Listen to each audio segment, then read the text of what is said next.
This sneaker changed Nike's history and its sitting. This is Nike's first ever sneaker. This is the Nike Moon shoe. And this is all you need to know about it before you cop. Buy? Cop? This is the first ever retro of the Nike Moon shoe. I'll get to that in a bit. But let's take it back to the origins. 71-72. This was designed by co-founder Bill Bowerman, the co-founder of Nike, who famously experimented with his wife's waffle iron to create a sole that gripped better on urethane tracks. The Moon shoe gained traction last year, 2025, when Jack Moo retroed it and collaborated with Nike on it.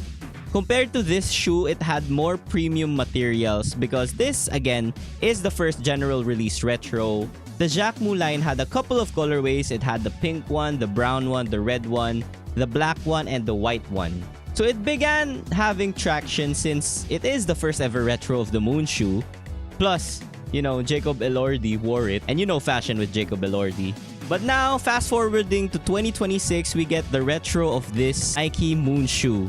It is a women's release. If you're planning to buy a pair, make sure you get the right size. So this colorway actually is the first release of a lot of releases for the Moon shoe this 2026. The official colorway that Nike used is soft pearl, black, and black. This is the first ever one because this is the one that went up for auction. The only differences that I spotted is on the outer part of the shoe, there were 3 holes in the suede area. Compared to the new retro, it doesn't have those 3 holes. The swoosh on the retro is kind of bigger. I mean, they tried to copy it, but you will not copy a vinyl swoosh from the 70s. But to be honest with you, I kind of like it. It makes the shoe pop more, even though it's a plain colorway. And Nike's on their perfect timing era because it's going to be summer. And this is a perfect summer sneaker. You can cop these and throw them on. Any outfit will work on these. Looking at the shoe, it's not white. It's a bit yellowish. I don't know if you can see that on the camera right here. I mean, it's nylon. They tried to mimic the original color of the shoe, which was already yellowing because it was a vintage sneaker by that time. For the uppers of the sneaker, you have nylon material all over the shoe. The swoosh is leather.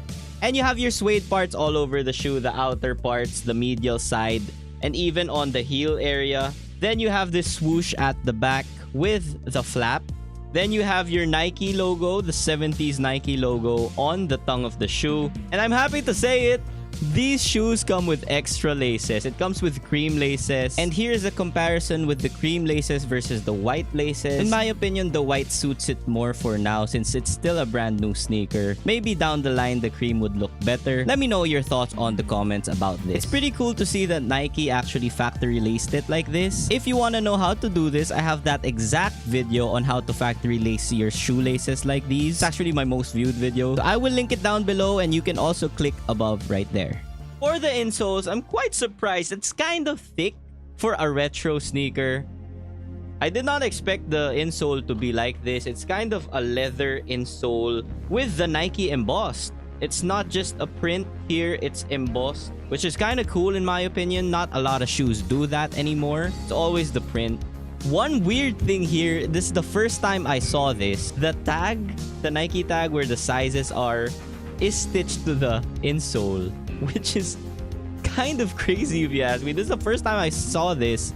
Let me know in the comment section down below if there are other sneakers like this. This is my first ever retro running sneaker from Nike because this is an iconic shoe. Here is the box. It is a standard vintage Nike box. They're trying to mimic the original box that these Nike Moon shoes came in. So this is the OG boxes right here. For comfort, expect a minimal feel here. This isn't a plush sneaker. It's nylon with suede parts.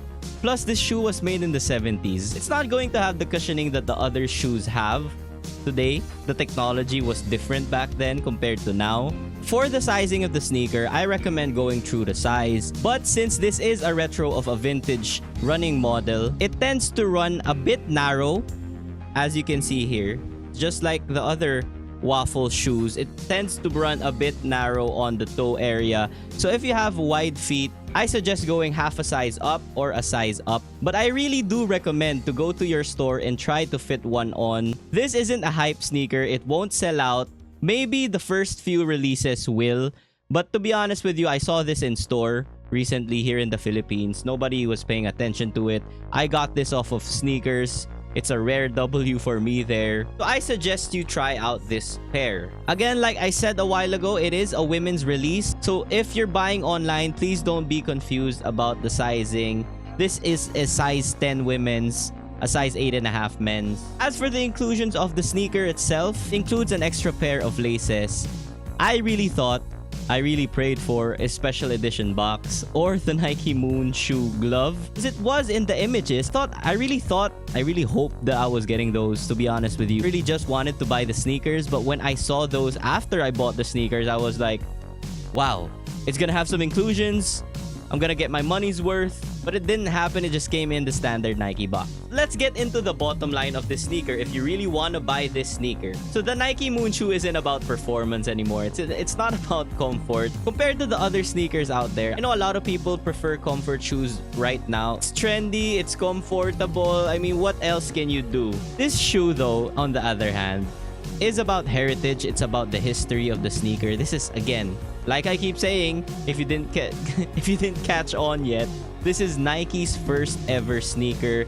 It's a nice collectible, even though if it's the retro. If you want a sneaker that tells a story, a conversation piece of Nike's beginnings, this is the one to showcase on your display right there, if you have displays like that. For the price, this retailed in the Philippines for 5,795, and in the States, it retailed for about 105 bucks.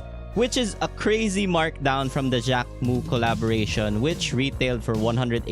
These pairs won't sell out, so if you want to grab one, try one for yourself first. Go to a store, look at it. If you really want a shoe like this, why not? It's just 100 bucks compared to a lot of shoes right now.